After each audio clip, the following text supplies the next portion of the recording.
Hello guys, welcome to Beneath the Leather. Before we dive into today's story, please hit that like button, subscribe if you haven't already, share this with your friends, and drop your thoughts in the comments section below. Now let's get into it. The lights overhead mixed with warmer bulbs hanging from the ceiling, making everything in the garage glow orange and gold. Toolboxes lined the walls. Shelves were packed with engine parts, bottles of oil, and years of motorcycle stuff. The air smelled like motor oil and leather. It was a Tuesday evening when Evelyn Harlan first walked into that space. She didn't look like she belonged there. She was a small woman, maybe 5'2", with silver white hair pulled back neatly. You could see every one of her 73 years in the lines around her eyes. She wore a burgundy velvet dress that looked soft and comfortable. In her hands, she held a small purse, dark leather, worn at the edges, with a little gold clasp that caught the light when her hands shook, and they were shaking. 5 men were scattered around the garage when she walked in. They all wore black leather vests covered in patches. The Silent Charter, that's what the patch on the bottom said. The big patch in the middle showed a skeleton riding a motorcycle through flames. The man closest to the door saw her first. His name was Razor. He had a shaved head with long braids hanging down past his shoulders. Both his arms were covered in tattoos. He stopped talking, wrench still in his hand, just staring at this tiny old woman. "Ma'am," he said carefully, "can we help you with something?" Evie pressed her lips together. Her hands went white around the handle of her purse. For a second, it looked like she might turn around and leave, but then she stood up straighter.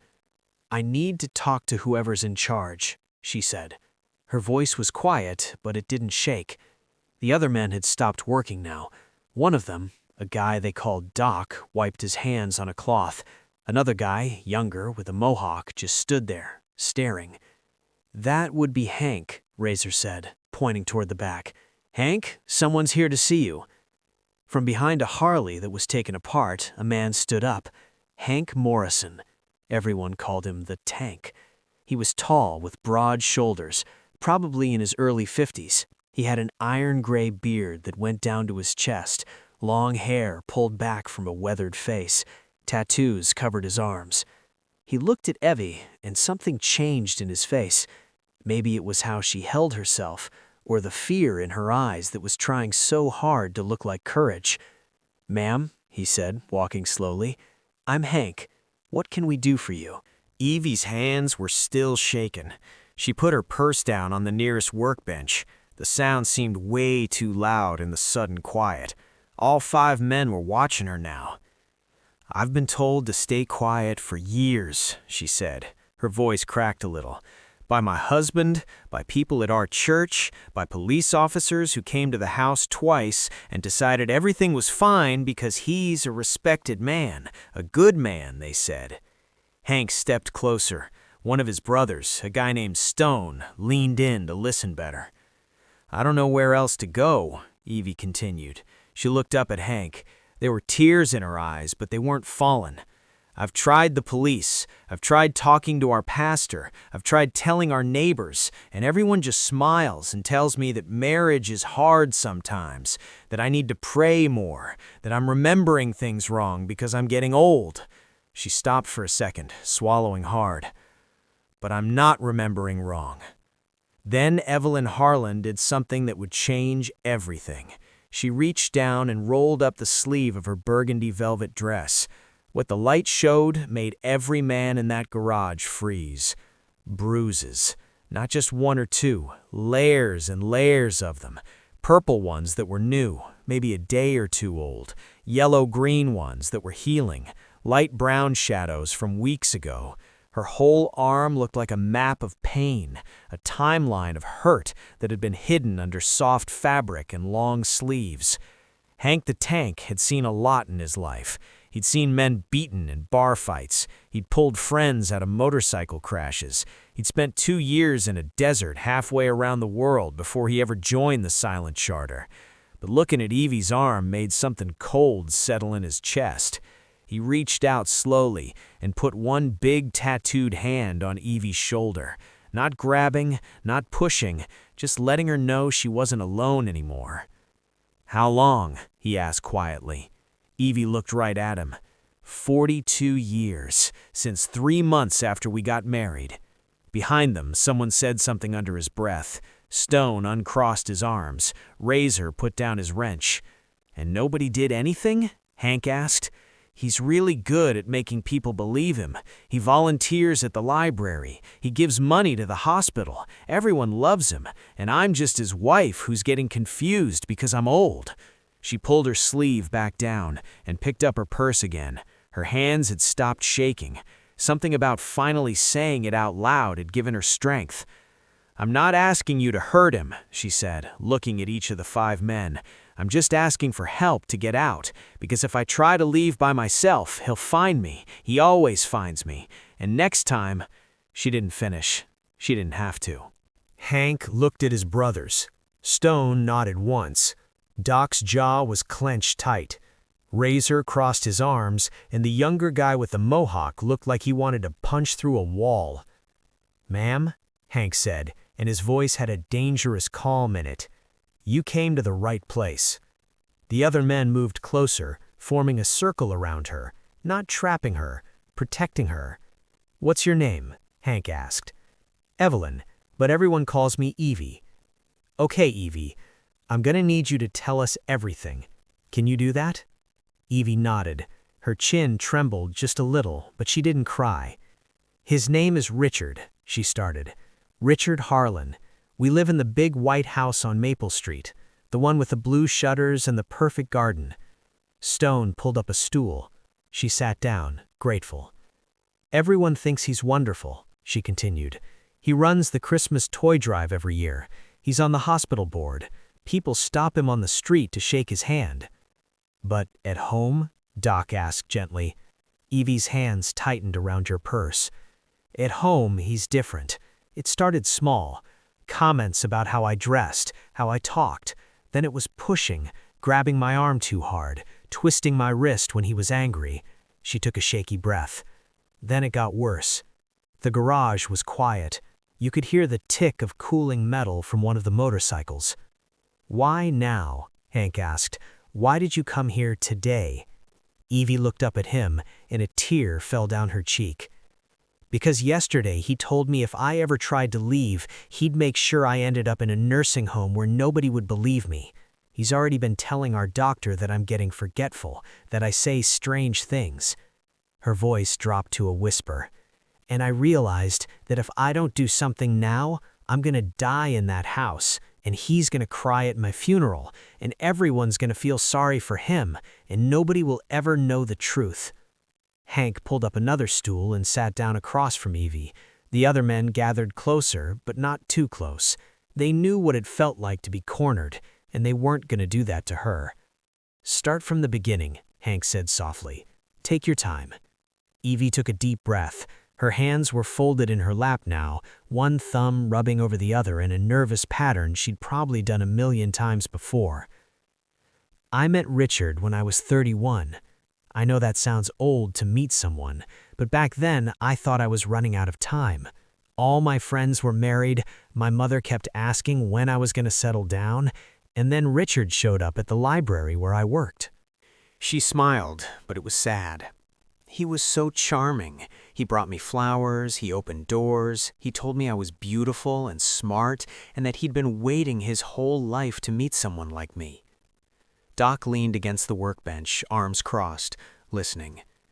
"We got married 6 months later. Small wedding at the church. My parents loved him. Everyone loved him. I thought I was the luckiest woman in the world." "When did things change?" Stone asked. 3 months after the wedding," Evie said. "We were at dinner with his boss and his wife. I told a story about something funny that happened at work. Everyone laughed.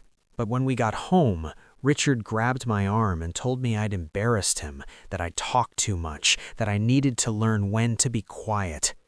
She paused, remembering. "I apologized. I actually apologized to him, and he said it was okay, that he was just stressed about work, that he loved me. I believed him." Razor shook his head slowly, but didn't say anything. "After that, it was like walking on eggshells," Evie continued. "I never knew what would set him off. Sometimes it was dinner not being ready on time. Sometimes it was because I smiled at the mailman. Sometimes it was nothing at all. He'd just come home angry. "Did he hit you right away?" Hank asked. "No, not at first. For the first few years, it was just words. He'd tell me I was stupid, that I was lucky he married me because no one else would want me, that I was getting fat or ugly or boring. Little cuts, you know, the kind that don't leave marks you can see." The younger guy with the mohawk, whose name was actually Tommy but everyone called him Hawk, clenched his fists. "Then one night, about 5 years in, I burned the roast," Evie said. "It was an accident. The phone rang and I got distracted. When Richard came home and saw it, he picked up the plate and threw it against the wall. Then he grabbed me by the shoulders and shook me so hard my teeth rattled." She touched her shoulder, like she could still feel it. "He didn't punch me or anything, but the next morning I had bruises where his fingers had been. When I looked in the mirror, I barely recognized myself. I looked scared." "Did you think about leaving?" Doc asked. "Every day," Evie said, "but where would I go? My parents had passed away by then. My friends were all his friends too, and Richard was so respected in town. He'd started volunteering, he was on committees, people looked up to him." She looked down at her hands. "I went to the police once. This was maybe 10 years into the marriage. Richard had pushed me during an argument, and I'd fallen and hit my head on the coffee table. I had a black eye and a cut that needed stitches." "What happened?" Hank asked, though his jaw was tight. "The officer who came was someone Richard knew from the Rotary Club. He looked at me, looked at Richard, and Richard told him I'd been drinking and fell. The officer just nodded and left, told me to be more careful." Stone muttered something that sounded like a curse. "But I hadn't been drinking," Evie said quickly. "I don't drink. I never have. But Richard had already told so many people that I had a problem that when the officer heard it, he just believed him." "That's not right," Hawk said, speaking for the first time. His voice was rough with anger. "No, it's not," Evie agreed. "But that's how it went. Richard was always 3 steps ahead. He told our doctor I was clumsy, told our pastor I was going through something difficult and needed prayer, told the neighbors I was struggling with depression. So when I'd show up with bruises or cuts, everyone already had an explanation in their head that wasn't the truth." Hank leaned forward. "What about family? Friends? Anyone?" "I have a sister in California," Evie said. "We used to talk on the phone every week, but Richard didn't like that. He said she was a bad influence. He'd pick fights whenever I talked to her. Eventually, I just stopped calling. It was easier than dealing with his anger." She wiped at her eyes with the back of her hand. "The worst part is that I started believing him. He told me so many times that I was the problem, that I was difficult, that I made him act this way. And after years of hearing it, I thought maybe he was right. Maybe I was the broken one." "You're not broken," Hank said firmly. "You hear me? None of this is your fault." Evie looked at him, and fresh tears spilled down her cheeks.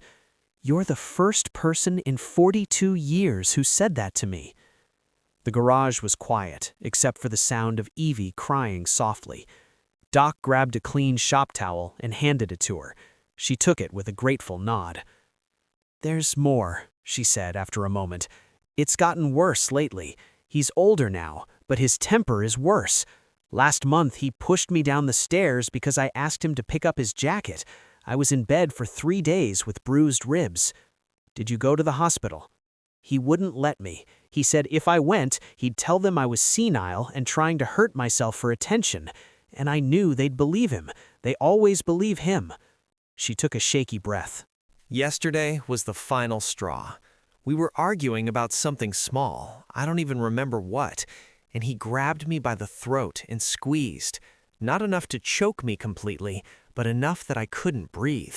And he looked me right in the eyes and said, 'I could end this right now, and everyone would feel sorry for me.'"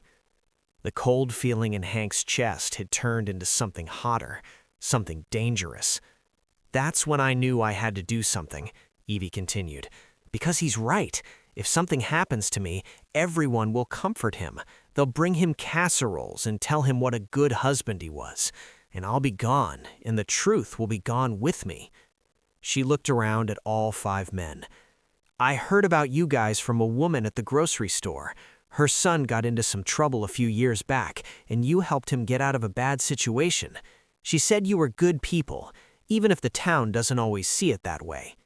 Hank nodded slowly. What do you need from us, Evie? I need to disappear, she said simply. I need to get out of that house and go somewhere he can't find me. I have some money saved, not much, but enough to start over. I just need help getting out safely.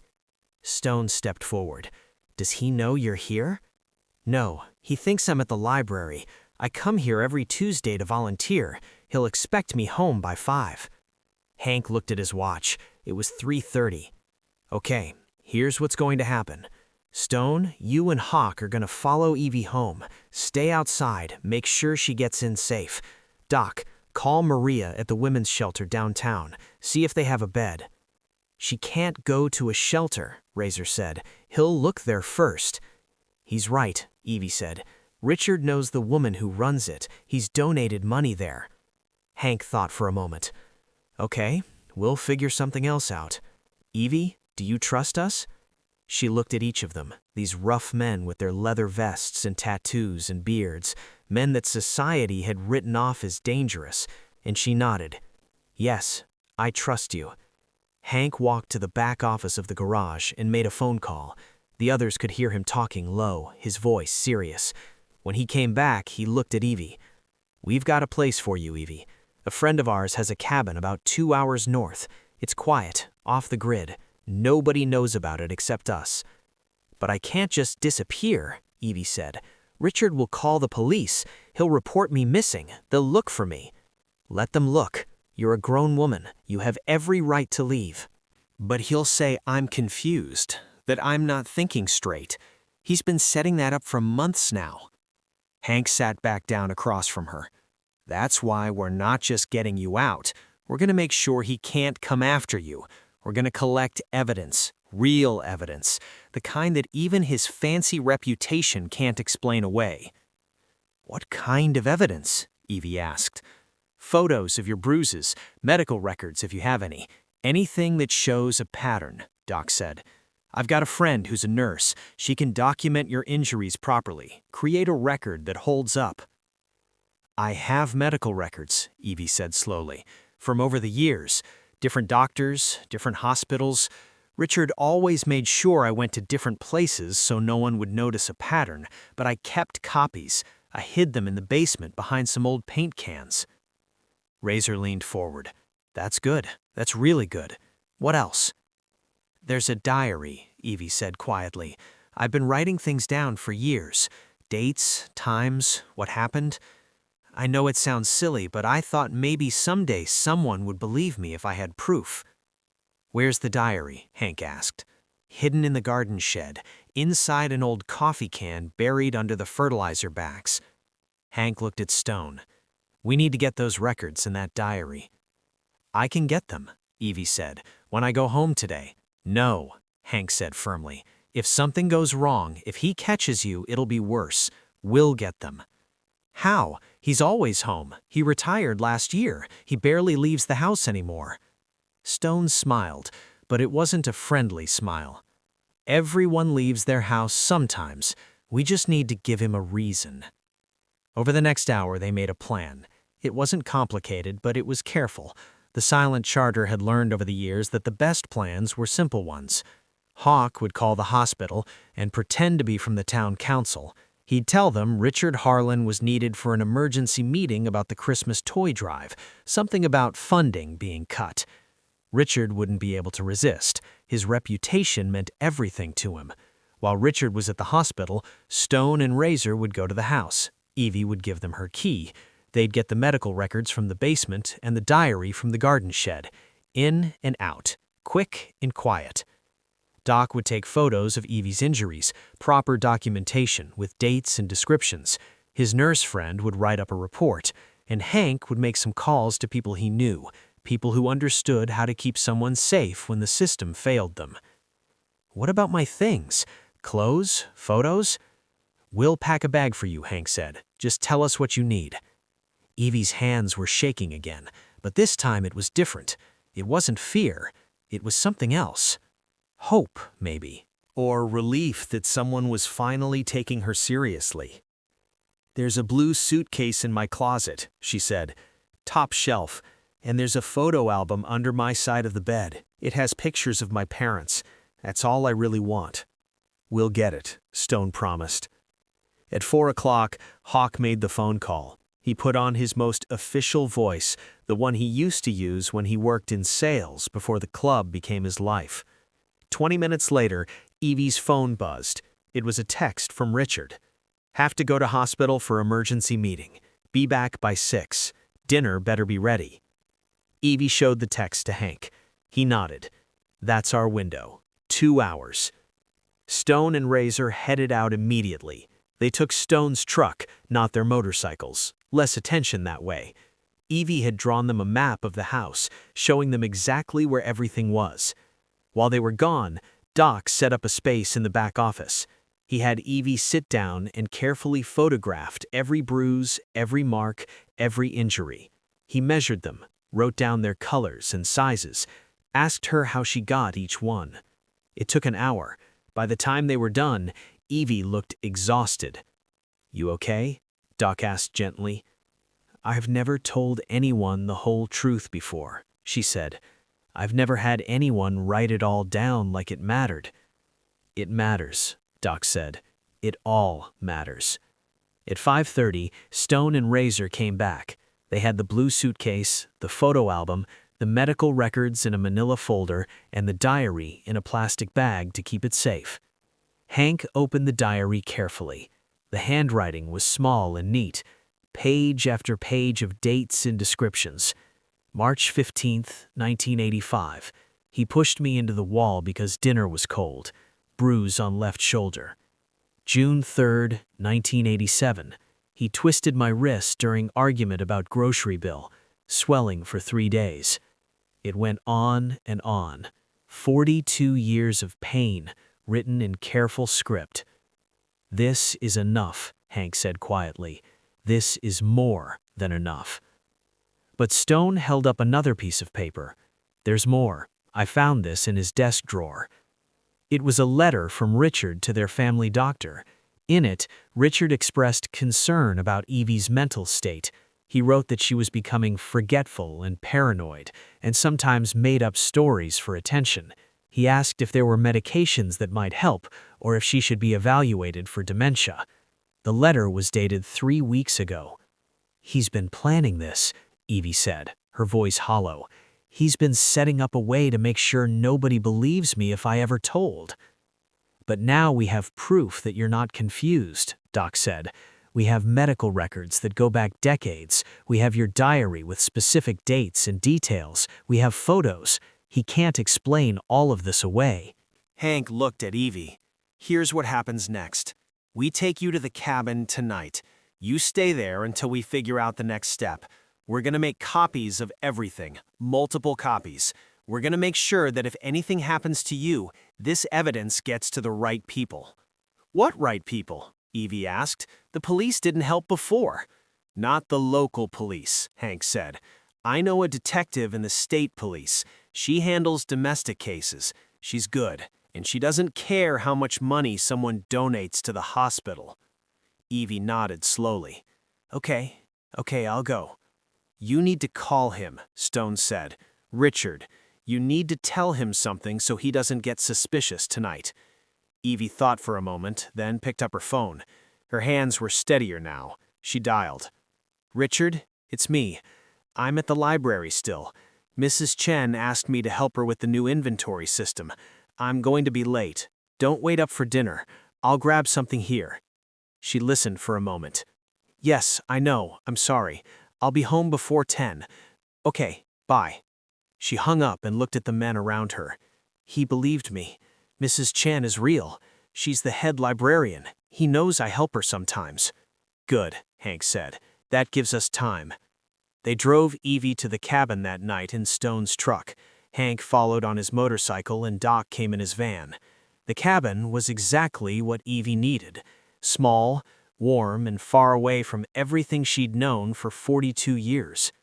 "There's food in the fridge," Hank told her as he carried her suitcase inside. "Canned goods in the cupboard, firewood stacked on the porch. You've got everything you need for at least 2 weeks." "What happens after 2 weeks?" Evie asked. "We'll figure it out," Hank said, "one step at a time."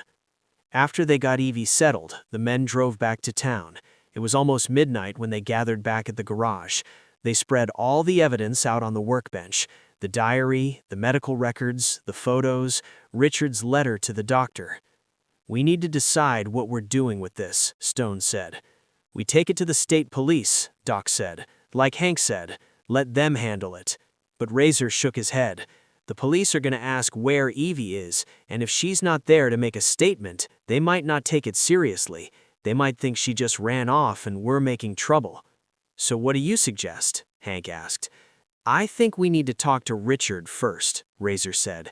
"Make him understand that his perfect life is over, that everyone's going to know what he really is." Hank thought about it. "We're not going to hurt him. That's not who we are." "We don't need to hurt him," Stone said. "We just need to scare him enough that he leaves Evie alone. Forever."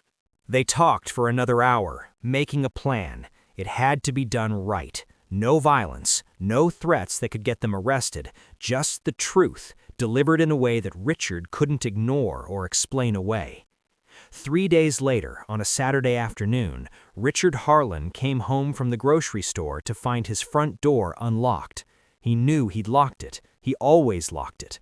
His heart started beating faster as he pushed the door open.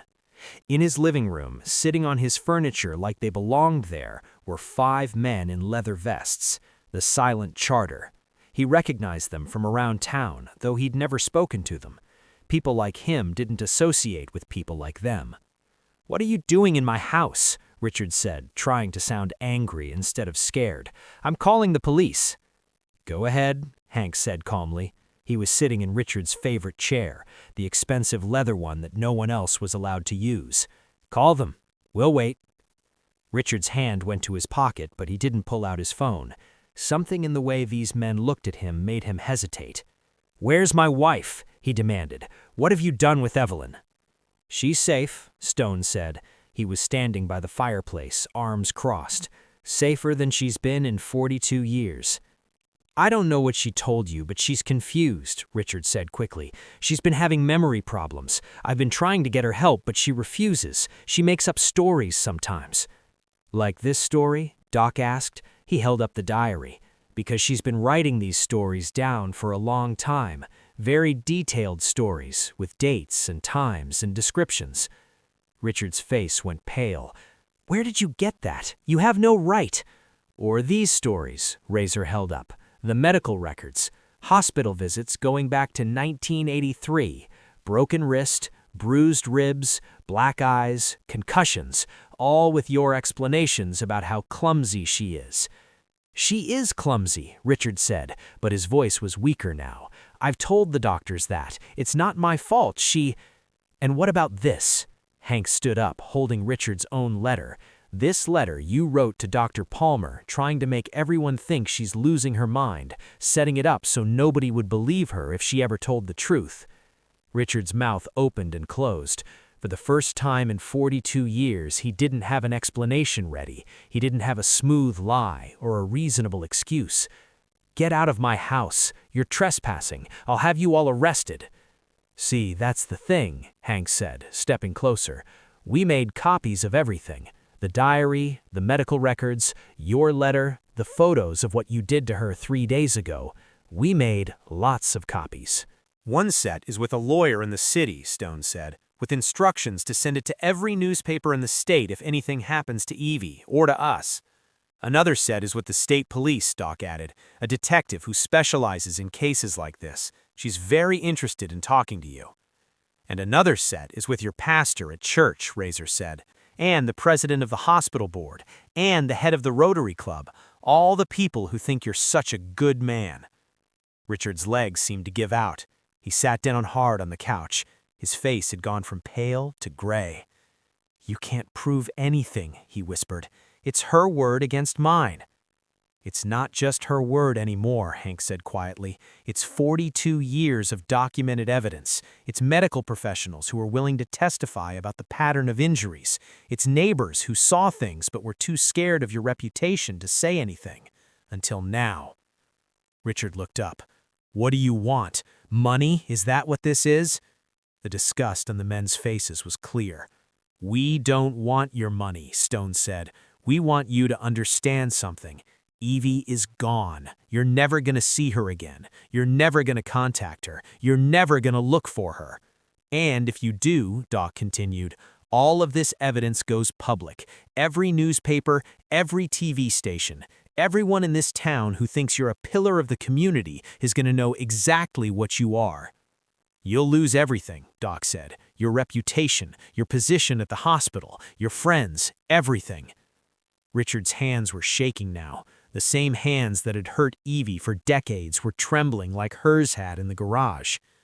But if you leave her alone, Hank said, if you accept that she's gone and move on with your life, then maybe, just maybe, we keep this quiet. You get to keep your precious reputation. You get to pretend you're still a good man. Though we'll know the truth, Razor added, and we'll be watching, always watching. The 5 men stood up. They'd said what they came to say. One more thing, Hank said, turning back at the door. Evie asked us not to hurt you. Even after everything you did to her, she didn't want us to hurt you. So we won't. But you need to understand something. The only reason you're still standing is because she's a better person than you'll ever be. They walked out, leaving Richard Harlan alone in his perfect house with its perfect furniture and its perfect garden. For the first time in his life, he understood what it felt like to be powerless, to be afraid, to have nowhere to run. Outside, the 5 men got on their motorcycles and drove away. They didn't talk about what they'd just done. They didn't need to. Some things were understood. Back at the garage, Hank called the cabin. It's done, he told Evie. You're free.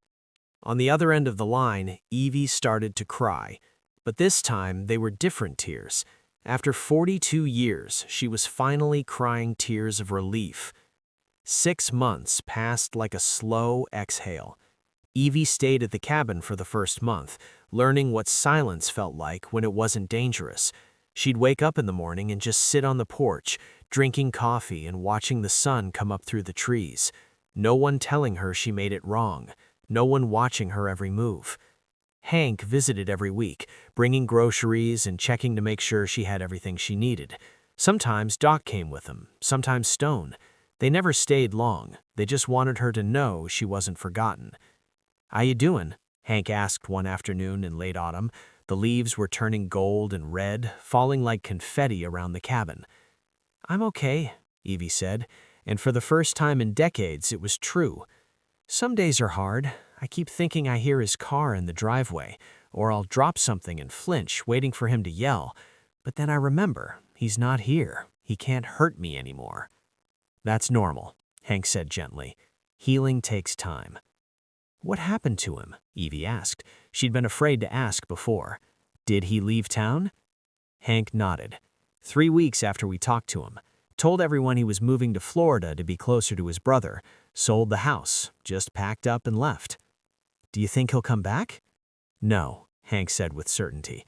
"We made sure of that. Stone's been keeping an eye on things. Richard knows that if he ever comes near you again, everything goes public. He's not willing to risk it." Evie was quiet for a moment. "I still can't believe it's over, after all these years." "It's over," Hank confirmed. "You're safe now." By the second month, Evie started thinking about what came next. She couldn't hide in the cabin forever. She needed to build a real life, not just a safe hiding place. Doc's nurse friend, a woman named Sarah, helped her find a small apartment in a town 2 hours away. Different county, different everything. It was a 1-bedroom place above a bakery, with big windows that let in lots of light. The silent charter helped her move in. They carried boxes up the narrow stairs and put together furniture. Razor hung curtains while Stone tested all the locks on the doors and windows. Hawk installed a new deadbolt, the kind that was really hard to break. "You don't have to do all this," Evie said, watching them work. "Yeah, we do," Stone said simply. The apartment became her sanctuary. She decorated it with things she liked, not things Richard had chosen. Soft blankets and colors he would have said were too bright, plants on every windowsill, pictures of her parents on the wall. She got a job at the library in her new town, just part-time, shelving books and helping people find what they needed. The head librarian, an older woman named Margaret, reminded her a little bit of herself, quiet but strong. "You're good at this," Margaret said one day, watching Evie help a young mother find children's books. "I used to work in a library," Evie said, "a long time ago, before I got married." "Well, you haven't lost your touch." Evie started making friends. Slowly at first. It was hard to trust people after so many years of isolation. But Margaret introduced her to a book club that met every Thursday evening, 6 women who drank tea and talked about novels and life. They didn't know about her past, they just knew her as Evie, the nice lady who worked at the library and always had good recommendations for books.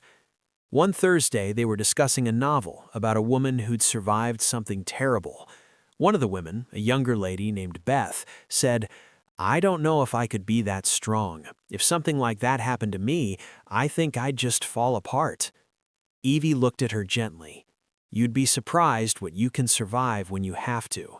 Strength isn't about not falling apart, it's about putting yourself back together afterward." The women were quiet for a moment, and Evie realized she'd said too much. But then Margaret reached over and squeezed her hand, and Evie understood. Maybe they didn't know the details, but they knew enough. Back in her old town, things were changing too. Without Richard's influence, other people started talking. A woman from their church came forward and said her husband had been abusive too, that she'd tried to tell the pastor, but he'd told her to pray harder. Another woman said the same thing, then another. The pastor, who'd dismissed Evie's pain for years, suddenly had to face the truth that he'd failed the women in his congregation. Some people left the church, others demanded change. The hospital board, the one Richard had sat on for 20 years, started a new program for domestic violence victims: free medical care, counseling, resources. It wasn't enough to make up for all the times they'd looked the other way, but it was something. Hank told Evie about it during one of his visits. "You started something. People are paying attention now." "I didn't mean to start anything. I just wanted to be safe."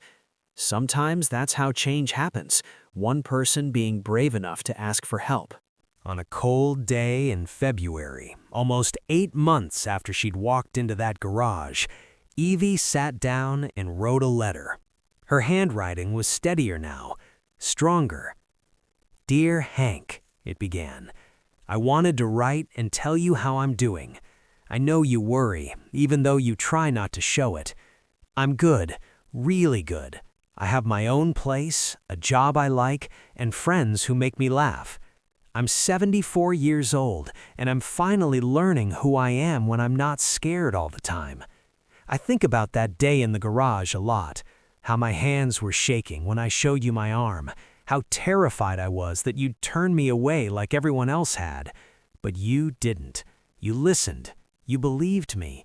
You helped me. People ask me sometimes why I went to a biker gang instead of the police or a shelter, and I tell them the truth. I went to people who understood what it meant to protect someone, who weren't afraid to stand up to a man everyone else thought was untouchable. You gave me my life back. All of you did. I don't know how to thank you for that. I'm enclosing some cookies I baked, chocolate chip. I remember Razor mentioned he liked them. They're not much, but I wanted to send something. Take care of yourselves, and thank you for everything. Love, Evie." When Hank read the letter to the others at the garage, grown men with scars and tattoos and hard lives got a little misty-eyed, not that they'd ever admit it. "She signed it Love," Razor said, looking at the cookies like they were made of gold. "Yeah," Hank said softly. "Yeah, she did." A year after that night in the garage, Evie was sitting on a bench outside the library on her lunch break. The sun was warm on her face. A little girl was playing nearby while her mother read a book. Evie closed her eyes and took a deep breath. For 42 years, she'd held her breath, waiting for the next blow, the next insult, the next moment of fear. But now she could breathe, really breathe. She thought about the girl she'd been at 31, so desperate to be loved that she'd accepted cruelty disguised as care. She thought about the woman she'd been at 73, so beaten down she'd almost given up. And she thought about who she was now. At 74, living in a small apartment above a bakery, working part-time in a library, going to book club on Thursdays. It wasn't a fancy life, but it was hers. Finally, completely hers. Her phone buzzed, a text from Hank. "How you doing today?" She smiled and typed back, "Breathing." And that said everything. So here's what I want you to take from Evie's story. Sometimes the people who save you aren't the ones you expect. Sometimes courage looks like walking into a garage full of strangers and asking for help. Sometimes strength is surviving another day until you can find your way out. If you're in a situation like Evie's, please know this: you deserve to be safe. You deserve to be believed. And there are people out there who will help you, even if the system has failed you. And if you know someone who might be going through this, pay attention, look for the signs. Be the person who believes them when they finally find the courage to speak. Hit that subscribe button if this story meant something to you.